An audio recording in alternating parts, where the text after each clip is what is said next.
Good evening, Dr. Abenes and dear classmates.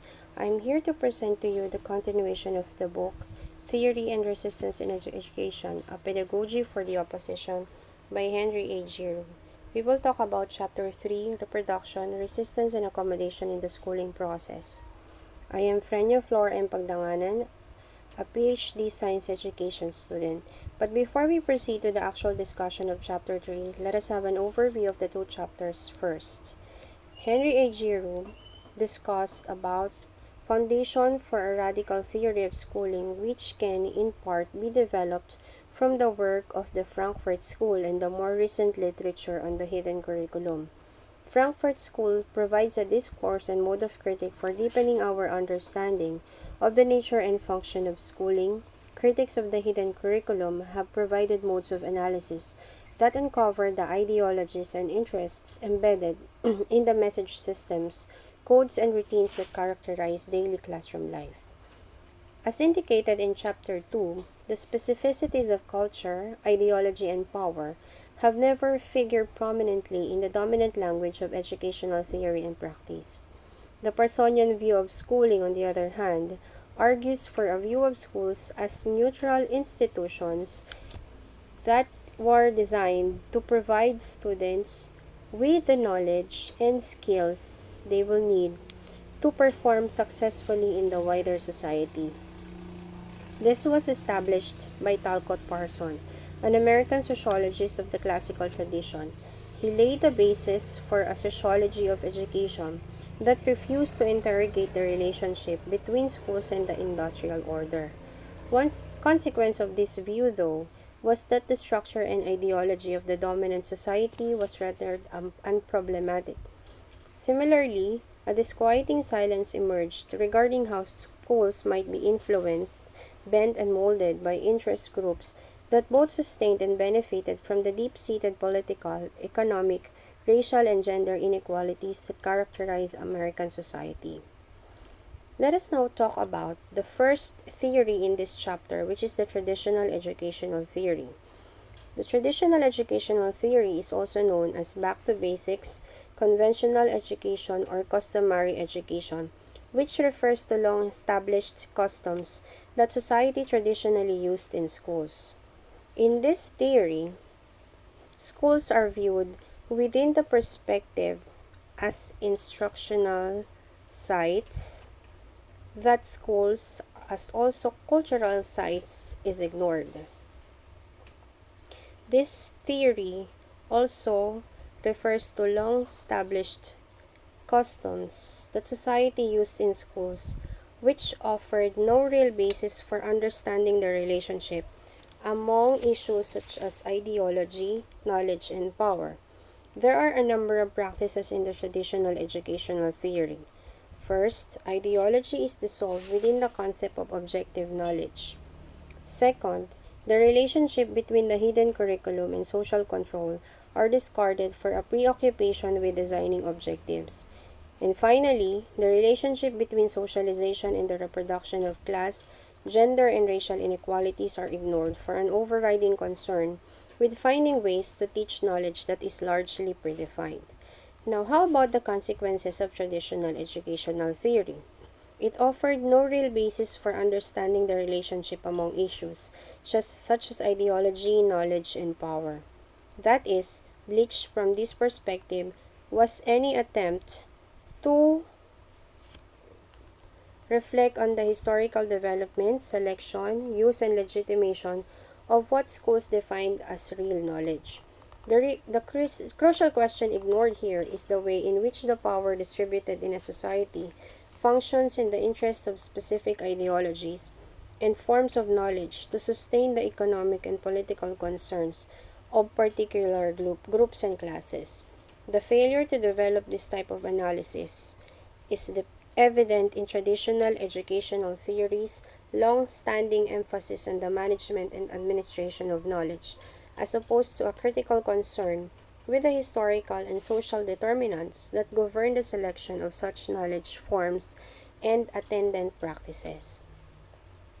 The next theory is the theory of reproduction, which rejects the assumption that schools are democratic institutions that promote cultural excellence, objective modes of instruction, and value-free knowledge. Instead, reproduction theories focus on how power is used to mediate between schools and the interests of capital. The theory of reproduction takes as their central concern the issue of how schools function in the interest of the dominant society. So what are the points of view of the reproduction theory? Number one, it shares fundamentally different perceptions of how power and control function in the interest of the dominant society, both in and out of schools. And it also played a significant role in exposing the ideological assumptions and processes behind the rhetoric of neutrality and social mobility characteristic of conservative as liberal views of schooling. Yet, while such approaches represent an important theoretical break from idealist and functionalist paradigms in educational theory, they still remain situated within a problematic that ultimately supports rather than challenges the logic of the existing order. There are also some serious consequences in existing theories of reproduction, the most important of which is the refusal to posit a form of critique that demonstrates the theoretical and practical importance of counter-hegemonic struggles. Another is that it is trapped in a reductive logic that appears at odds within the aim or even the possibility of developing a radical theory of education. In other words, neither the promise of oppositional teaching nor the more encompassing task of radical social change represents an important moment in these perspectives. But despite the weaknesses mentioned about the theories of reproduction, there are two major positions that emerged from the reproductive approaches. These are the theories of social reproduction, which take as representative examples the seminal work of Altasser in 1969 and 1971, and Bowles and Gentis in 1976 and 1980. The other theory is the theory of cultural reproduction, with a primary focus on the work of Pierre Bourdieu in 1977A and 1977B, and the work of Basil Bernstein in 1977 and 1981. Let us talk about first the social reproduction theory. The theories of social reproduction takes as a central issue the notion that schools occupy a major, if not critical, role in the reproduction of the social formations needed to sustain capitalist relations of production. Put simply, schools have emerged historically as sites that have integrated the traditionally separate task of reproducing work skills and producing attitudes that legitimize the social relations in which these schools are located. Several philosophers gave their points of views about the theories of social reproduction. One of them was Louis Althusser, one of the most influential Marxist philosophers of the 20th century. Altasser argued that the relation of the economic base to the institutions of civil society cannot be reduced to a cause and effect determination. Instead, he claimed that the legitimizing principles of capitalist and industrialized societies are noted in the self-regulating practices of the state. Another is that there is a displacement of the logic of determination and domination from its primary contradiction in the economic sphere to other levels of determination within the social totality. However, there are two questions in the Altasserian scheme. Number one, the actual role that schools play in the reproduction of the existing order. And the second is the crucial issue of how the mechanisms of reproduction actually work themselves out within such institutions. He claims that schools teach students both the skills that are necessary for different jobs in the workforce and the rules of behavior appropriate to the existing social relations of production. Altasser also discussed about ideology. For him, ideology in this perspective is treated undialectically in a number of instances. First, ideology collapses into a theory of domination that restricts its meaning to such a degree that it appears as a force able to invalidate or diffuse any type of resistance. Ideology in this case is not simply a negative moment in the lived experiences of human beings. Its locus of operation at the level of the unconscious appears to have it immune to reflective self-criticism.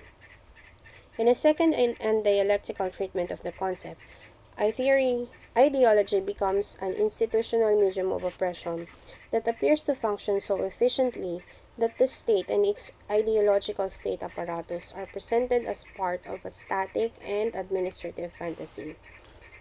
Altasser's work is in marked contrast to the work of Bulls and Gintis, who do at some point uh, focus on the specific mechanisms of schooling that serve the logic of capital.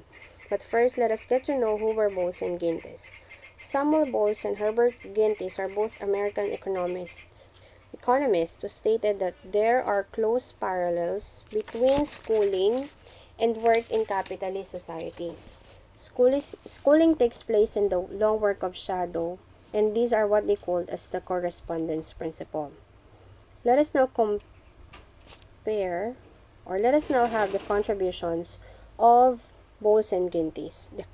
Their earlier work improved our knowledge of how the mechanisms of the hidden curriculum work through the social relations of the classroom.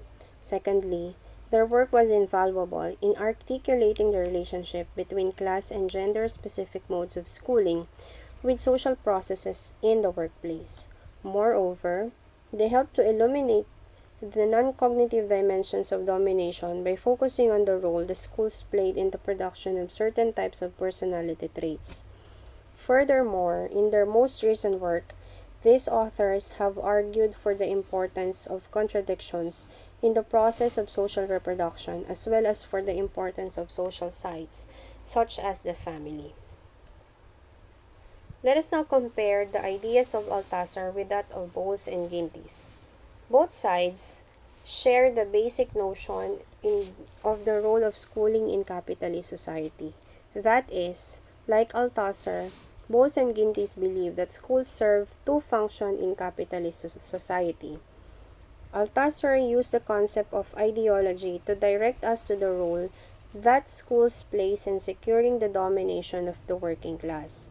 Bowles and Gintis, on the other hand, take us along a similar route but employ a different theoretical vehicle. Instead of the overbearing weight of the ideological state apparatus, we are given the notion of the correspondence principle. In summary, the social reproduction theory from the views of Altasser and Bowles and Gintis failed to either determine hegemony in terms that posit a dialectical relationship among power, ideology, and resistance, or to provide a framework for developing a viable mode of radical pedagogy. Both views relate human agency to a passive model of socialization and overemphasize domination, while ignoring contradictions and forms of resistance that also characterize social sites like schools and the workplace. It is also important to note that in these perspectives, not only are the mechanisms of power and domination are either underdeveloped or ignored. Next, both views stress the notion of social reproduction at the expense of cultural reproduction, and in spite of Altasser's insistence on the role of ideology as a mechanism of domination, the concept ultimately functions to mystify rather than explain how people resist, escape, or change the crushing weight of the existing social order. There is also a failure to consider that domination is never fatal, or that power itself is something other than a negative force reducible to the economic sphere or state apparatus. Lost from the social reproductive perspective is any serious consideration of schools as social sites that produce and reproduce ideologies and cultural forms that stand in opposition to dominant values and practices. The next theory is the theories of cultural reproduction, which began precisely at the point where social reproduction theories end. That is, the work of Altasser and Bowles and Gintis is characterized by a single failure to develop a theory of consciousness and culture. whereas the theories of cultural reproduction have made a sustained effort to develop a sociology of curriculum that links culture, class, and domination with the logic and imperatives of schooling. In other words, theories of cultural reproduction are concerned with the question of how capitalist societies are able to repeat and reproduce themselves. The work of Pierre Bourdieu in France and the work of Basil Bernstein in England represent two instrumental perspectives for studying the cultural reproduction for position. Pierre Bourdieu was a French sociologist, anthropologist, philosopher, and public intellectual. What were his ideas about the theory of cultural reproduction? First, he made a sustained effort to develop a sociology of curriculum that links culture, class, and domination on the one hand, and schooling, knowledge, and biography on the other. He rejected the reproductive accounts that view the school as simply a mirror of society, and argued that schools are relatively autonomous institutions only indirectly influenced by more powerful economic and political institutions. And he also assumed that class-divided societies and the ideological and material configurations on which they rest are mediated and reproduced, in part, through what he calls as the symbolic violence. That is, class control is not simply the crude reflex of economic power imposing itself in the form of overt force and resistance. Some weaknesses were also seen in Pierre Bourdieu's points of view. It failed to develop a theory of ideology that speaks to the way human beings dialectically create, resist, and accommodate themselves to dominant ideologies. Bourdieu excludes both the active nature of domination as well as the active nature of resistance. It also offers no theoretical insights into either the nature of such resistance or what its value might be in pedagogical terms, what opportunities it provides for seeing beyond its phenomenal forms, and unraveling the possibilities that might be gleaned from understanding its strengths and weaknesses for critical thought. There is also a serious failure in Bourdieu's work regarding his unwillingness to link the notion of domination with the materiality of economic forces. There is no sense in Bourdieu's work of how the economic system, with its asymmetrical relations of power, produces concrete constraints on working-class students. It appears to have forgotten that domination has to be grounded in something other than ideology, that it also has material conditions. Another person who gave his insights about the cultural production was Basil Bernard Bernstein, who was a British sociologist known for his work in the sociology of education. According to him, the theory of cultural reproduction is how a society selects, classifies, distributes, transmits, and evaluates the educational knowledge it considers to be public, reflects both the distribution of power and the power of principles of social control. From this point of view, differences within and change in the organization, transmission, and evaluation of educational knowledge should be a major area of sociological interest. Arguing that education is a major force in the structuring of experience, Bernstein attempts to illuminate how curriculum, pedagogy, and evaluation constitute message systems whose underlying structural principles represent modes of social control rooted in the wider society. Bernstein's work is particularly useful in identifying how the principles of social control are coded in the structuring devices that shape the messages embedded in schools and other social institutions. In the final analysis, Bernard's work does not go far enough as theory or radical pedagogy. In conclusion, both Bourdieu and Bernstein surrendered to a version of domination in which the cycle of reproduction appears unbreakable. Though both theories provide illuminating analysis of the relative autonomy of schools and the political nature of culture as a reproductive source or force, Bourdieu and Bernstein end up either ignoring or playing down the notions of resistance and counter-hegemonic struggle. As a result, their insights are limited and incomplete. Going beyond theories of social and cultural reproduction, a number of educational studies have emerged that attempt to move beyond the important but limited theoretical advances that characterize social and cultural reproduction theories. Neo-Marxist accounts have not sacrificed theoretical depth for methodological refinement. That is, more recent Marxist studies have not followed the generally bland method of merely providing exhaustive descriptive analysis of the internal workings of the school. Neo-Marxism is a 20th century term that most loosely may be applied to a variety of scholars whose work has been influenced by classical Marxists. They share common point of departure and subject matter in Marx's social theory and the social order of 20th century capitalism. They are also concerned more with culture and ideology rather than economics. And the last theory discussed in this chapter is the theory of resistance. This provides a study of the way in which class and culture combine to offer outlines for cultural politics. Central to such politics is a semiotic reading of the style, rituals, language, and systems of meaning that constitute the cultural field of the oppressed. It performs a theoretical service in their call for forms of analytical analysis, political analysis that study and transform the radical themes and social practices that make up the class-based cultural fields and details of everyday life. It provides a study of the way in which class and culture combine to offer outlines for cultural politics. Central to such politics is semiotic reading of the style, rituals, language, and systems of meaning that constitute the cultural field of the oppressed.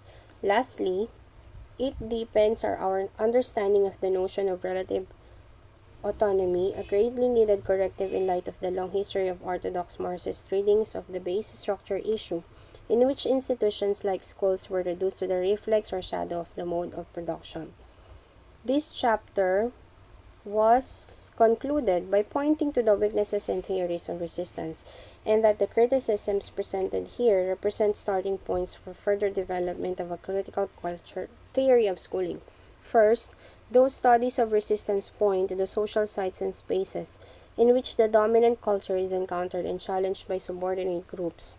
Such studies have not adequately conceptualized the genesis of the conditions that promote and reinforce contradictory modes of resistance and struggle. The second weakness in theories of resistance is that the inadequate number of attempts to take into account the issues of gender and race. As Arnott, McRobbie, Walker-Dine, and others have pointed out, resistance studies generally ignore women and gender issues to focus instead primarily on males and class when analyzing domination, struggle, and schooling. Third, Neo-Marxist studies of schooling seem to have an uncanny attachment to a definition of resistance, celebrating it as a mode of a political style.